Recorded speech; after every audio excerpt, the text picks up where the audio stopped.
Consider the story of two individuals, both intelligent and driven, living in the same bustling city. The first, we will call her Maria, is a highly skilled chef at a prestigious restaurant. She arrives before dawn to prep and leaves long after the last dessert has been served. Her dedication is legendary. Her knife skills are a blur of precision, and her palate is unmatched. She earns a respectable salary, one that allows her a modest apartment and a few simple pleasures. Her income, however, is directly tethered to her presence in the kitchen. If she takes a week off, her paycheck reflects that absence.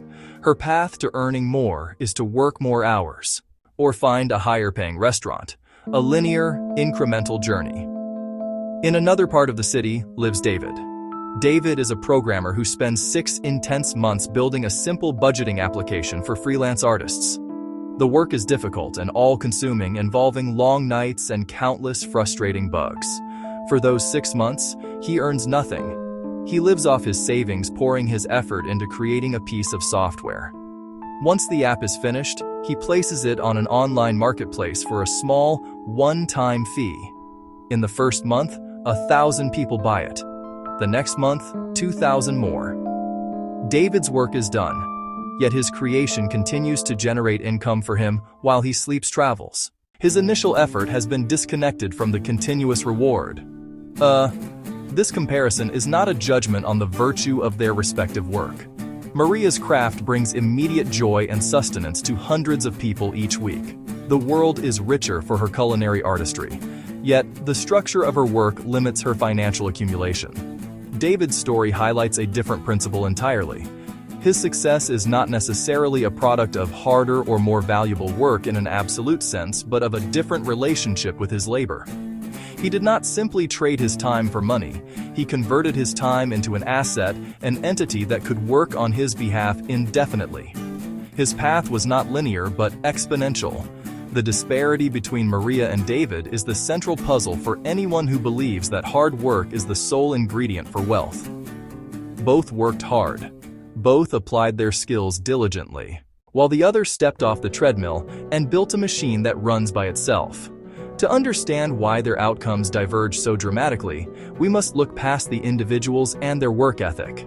We must instead examine the underlying systems and principles that govern how effort is translated, or not translated, into lasting financial security.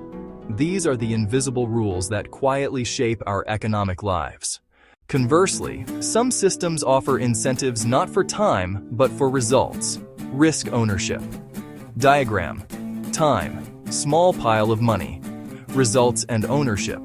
Much larger pile of money. Imagine a sales professional who earns a small base salary, but a large commission on every sale. The incentive here is not just to be present, but to achieve a specific outcome, the sale. This structure begins to decouple income from hours. An exceptional salesperson might close more deals in 20 hours than an average one does in 40 and be rewarded accordingly. The incentive favors effectiveness over simple presence, from rewarding input hours to rewarding output results. A junior employee is incentivized to complete assigned tasks efficiently and reliably. Steady paycheck, small annual raise. The CEO of the same company, however, operates under a different set of incentives. A significant portion of their compensation is often tied to the company's stock price.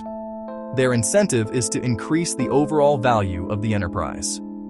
While they also work long hours, their greatest financial rewards come not from their time, but from their ability to steer the entire organization toward greater profitability, which benefits them as a part owner.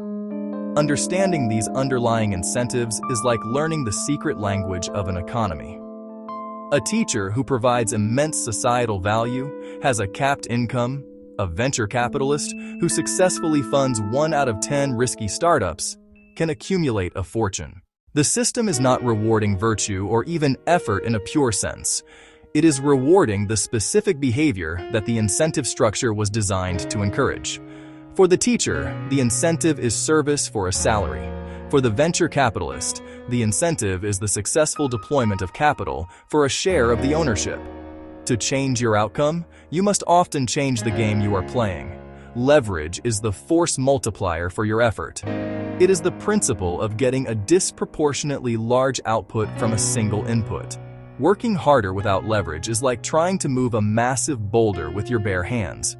You can strain all day with minimal results. Applying leverage is like using a long, sturdy pole to move the same boulder with a fraction of the effort. In the world of wealth creation, leverage is what allows your work to scale beyond the hours you can personally invest. It transforms your labor from a one-to-one transaction into a one-to-many phenomenon. There are several distinct forms of leverage, each with its own power. The oldest form is labor leverage, where you hire and manage people to execute your vision. A restaurant owner doesn't cook every meal. She hires chefs, waiters, managers. Her success is leveraged through the coordinated effort of her team. Her single act of leadership produces the output of many. Another classic form is capital leverage, which is simply using money to make more money. Investing in machinery that automates production, buying stocks that appreciate and pay dividends. The money itself becomes a worker that never sleeps or asks for a day off. The most powerful and democratic form of leverage in the modern era is technological, code, media. As we saw with David the programmer, once he wrote the code for his app, it could be sold to one person or to 10 million people with no additional effort from him. A writer who publishes a book, a musician who records a song. They perform the work once, and technology allows that single piece of work to be distributed and consumed endlessly, generating value long after the initial effort is complete. This is the magic of scalable creation. Consider the concrete example of a tutor. A tutor who teaches one student an hour for $50 has no leverage. Her income is capped by her available hours. If she wants to apply leverage, she could hire other tutors to work for her, labor leverage. Or she could create a comprehensive online video course that teaches the same subject. She invests the time up front to record the lessons.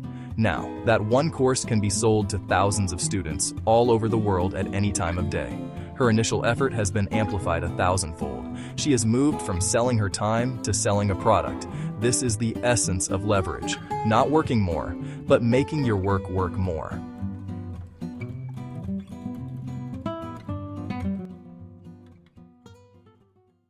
Ownership is the foundational element that determines who ultimately captures the value created by effort and leverage.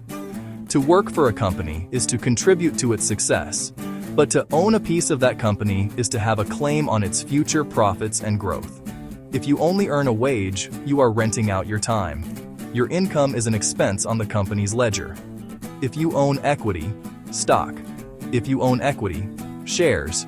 If you own equity, a partnership stake. You are a part owner. The company's success becomes your success. The value you help create accrues to you over the long term, not just in the form of a bi-weekly paycheck. This distinction is the primary driver of the wealth gap. Assets are the vehicles of ownership. An asset is anything that has the potential to generate future income or increase in value. This includes businesses, real estate stocks, bonds, intellectual property like patents or copyrights. The fundamental difference between the wealthy and the working poor or middle class often comes down to what they own. Those who primarily own their labor have an income that stops when they stop working. Those who own assets have an income stream that can persist and even grow independently of their direct daily effort. Wealth, therefore, is not about how high your salary is, but about the size and quality of your asset portfolio. Let us look at a tangible example. Two friends graduate from college and start jobs with the same salary. The first friend, Sarah, uses her savings to make a down payment on a small duplex. She lives in one unit and rents out the other. The rent from her tenant helps pay her mortgage. The second friend, Tom, saves the same amount of money but keeps it in a standard savings account, earning minimal interest. 20 years later, Sarah owns a valuable asset outright that generates passive income. Tom has a cash balance that has likely lost purchasing power to inflation. Both were diligent savers, but Sarah used her savings to acquire ownership, and that made all the difference. The pursuit of ownership is about shifting your financial identity from being a temporary contributor to a permanent stakeholder. It means thinking beyond the next paycheck and considering how you can acquire a claim on future value.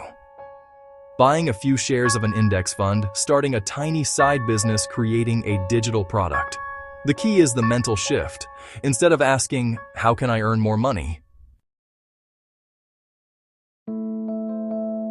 Section 5. The unseen hand of institutions. The rules of the game. Institutions are the formal and informal rules that structure our society. They are the laws, regulations, markets, financial systems, educational establishments, and social norms that create the landscape on which we all play. These institutions are not neutral. They are designed, intentionally or not, to favor certain activities and outcomes over others. They set the cost of starting a business, define property rights, regulate access to credit, and shape tax policies.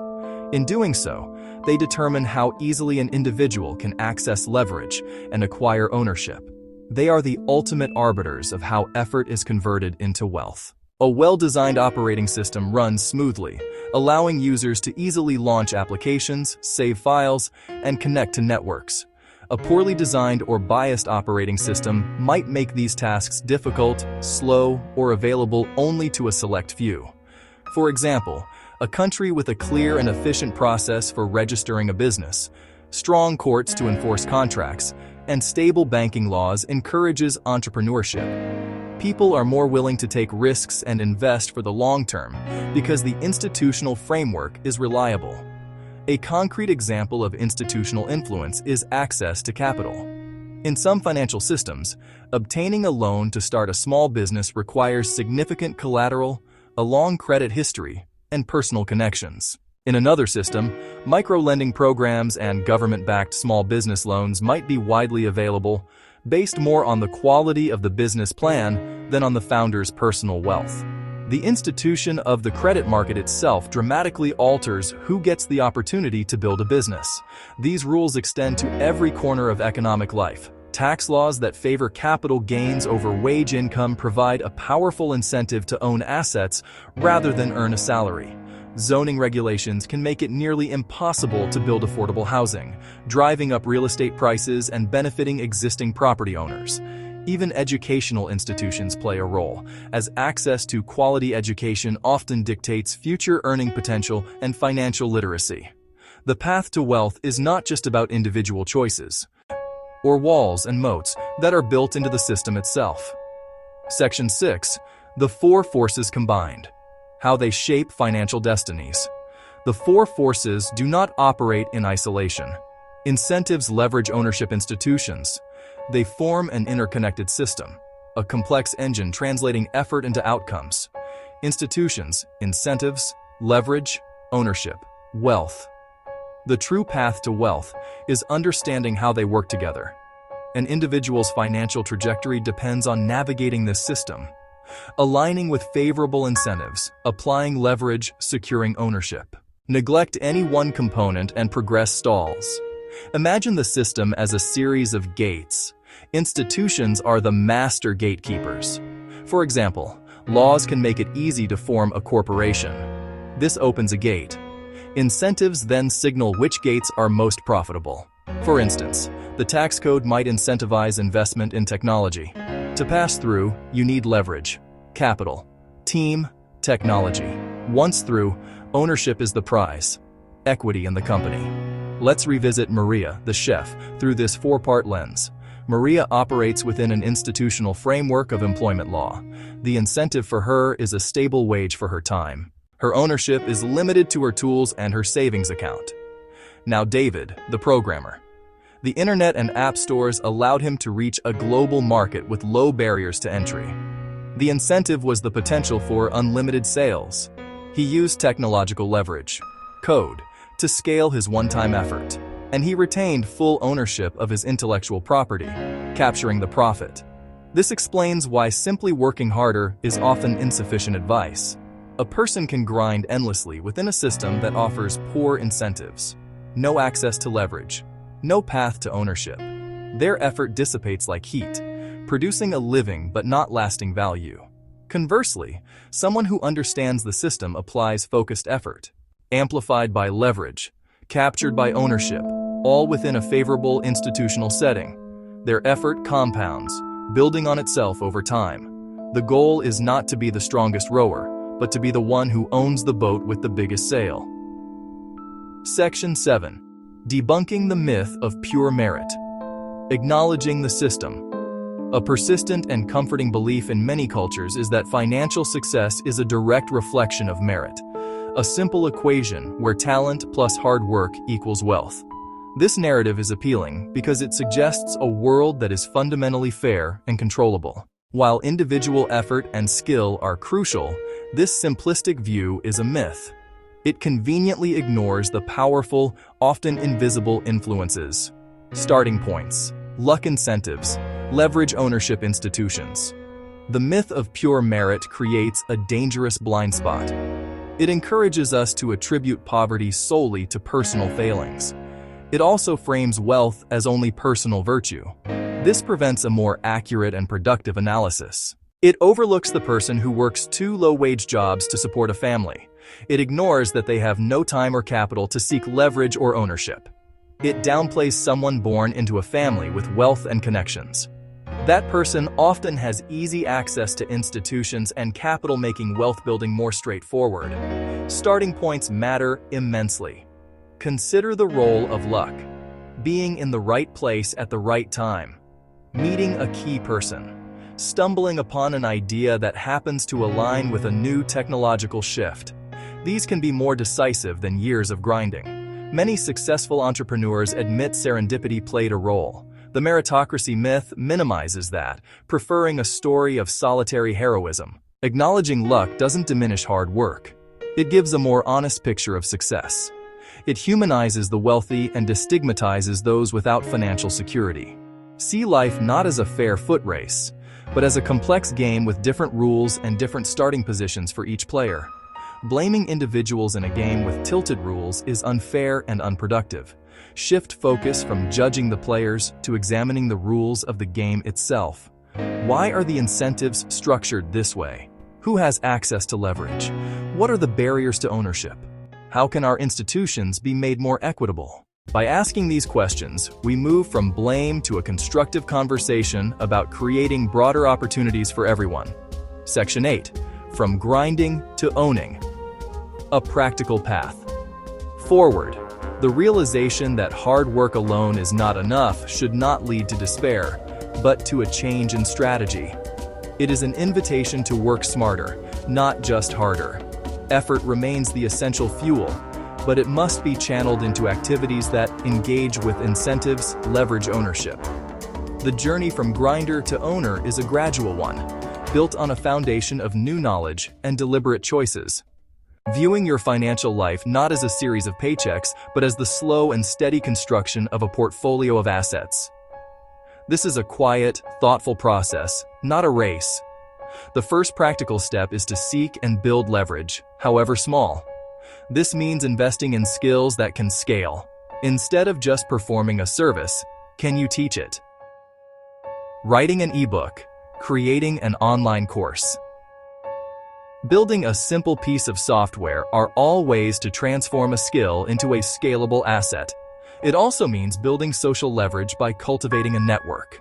Your connections can bring opportunities. Partnerships. Start by asking, how can I make this single effort serve more than one person or generate value more than once? The second step is the deliberate pursuit of ownership. This is the act of converting your savings from idle cash into productive assets. For most people, this doesn't mean launching a massive startup. It means starting small. Opening an investment account and regularly buying shares in a low-cost index fund, which gives you fractional ownership of hundreds of the world's largest companies. Saving for a down payment on a small rental property. Starting a tiny side business that sells a product online. The key is to begin the practice of buying or building things that have the potential to grow and generate income without your constant presence. Finally, we must all become students of the system. Taxes, debt investing, contract law. These are the rules of the game, and knowing them helps you navigate the board more effectively. Beyond personal education, it means advocating for better institutions. Broaden access to education. Make starting a business easier. Encourage fair competition. Promote financial transparency. That helps create a more equitable system for everyone. By doing so, we not only improve our own chances, but also help lay a fairer path for those who come after us. If you found this useful, please like and share. Work and wealth. Systemic incentives were hidden rule.